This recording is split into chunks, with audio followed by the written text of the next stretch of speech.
আমি একটা দীর্ঘশ্বাস ফেলে রিপোর্টের কাগজটা ফাইলবন্দি করলাম। মাত্র কয়েক ঘন্টার ব্যবধানে আমি সুরাইয়া বেগমের পেছনের গল্পটাও জেনে ফেলেছি।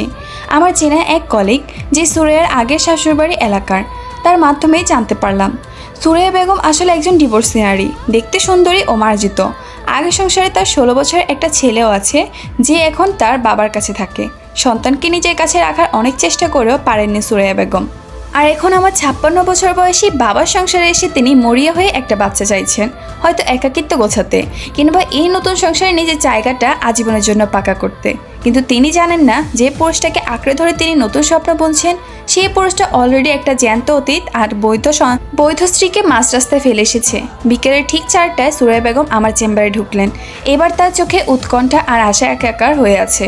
আমি রিপোর্টটা তার দিকে এগিয়ে দিয়ে অত্যন্ত পেশাদার গলে বললাম, অভিনন্দন, আপনার test positive, you are pregnant.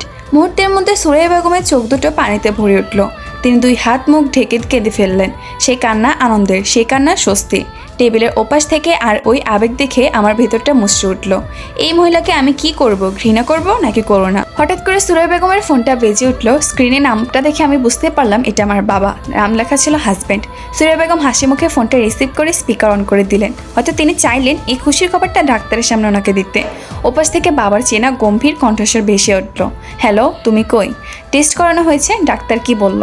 বাবার গলাটা 6 বছর পর শুনলাম, একটুও বদলায়নি। ঠিক এই গলায় একসময় আমাকে মা বলে ডাকতো, আজ অন্য এক নারীর জন্য সেই গলায় কতটা ব্যাকুলতা। সুরাইয়া বেগম লাগাচোক হয়ে বললেন, হ্যাঁ চেম্বারে আছি, ডাক্তার ম্যাডাম বলেছেন পজিটিভ, আমি মা হতে চলেছি। ওপাশ থেকে বাবা যেন আনন্দে চিৎকার করে উঠলেন, সত্যি বলছো সুমাইয়া? ওহ খোদা, আমি এখনই আসছি। তোমার চেম্বারের ঠিকানা বলো, আমি নিচে গাড়ি নিয়ে দাঁড়িয়ে আছি, উপরে আসছি। সুরাইয়া বেগম আমার দিকে তাকিয়ে বললেন, ম্যাডাম আপনার চেম্বারের নাম আর ফ্লোরটা ওনাকে একটু বুঝিয়ে বলুন না, উনি ঠিক চিনতে পারছেন না। সুরাইয়া বেগম ফোনটা আমার দিকে বাড়িয়ে দিলেন। আমার নিজের বাবার সাথে কথা বলতে হবে। স্ক্রিনের ওপাশে আমার সেই বাবা, যে আমার মাকে ডিভোর্স না দিয়েই এই মহিলার সাথে ঘর বাঁধছে। আমি ফোনটা হাতে নিলাম। ফোনের ওপার থেকে বাবার উত্তেজিত কণ্ঠ শোনা গেল, হ্যালো ডাক্তার সাহেব, শুনলাম সুরাইয়া কনসিভ হয়েছে, অনেক ধন্যবাদ আপনাদের। চেম্বারটা কত তলায়? আমি গভীর গলায় একটা শ্বাস নিলাম। আমি গলার স্বর কাঁপল না, বরং এক অদ্ভুত শীতলতার রূপ নিল। আমি ফোনের স্পিকারে মুখ রেখে অত্যন্ত স্পষ্ট এবং চিবিয়ে চিবিয়ে বললাম, ল্যাব 8 ডায়াগনস্টিক, লিফটের 4 তলা, রুম নম্বর 405, চলে আসুন। বাবা বাবা শব্দটা উচ্চারণ করার সাথে সাথে ওপাশ থেকে এক মুহূর্তের জন্য খিদাত নীরবতা নেমে এলো।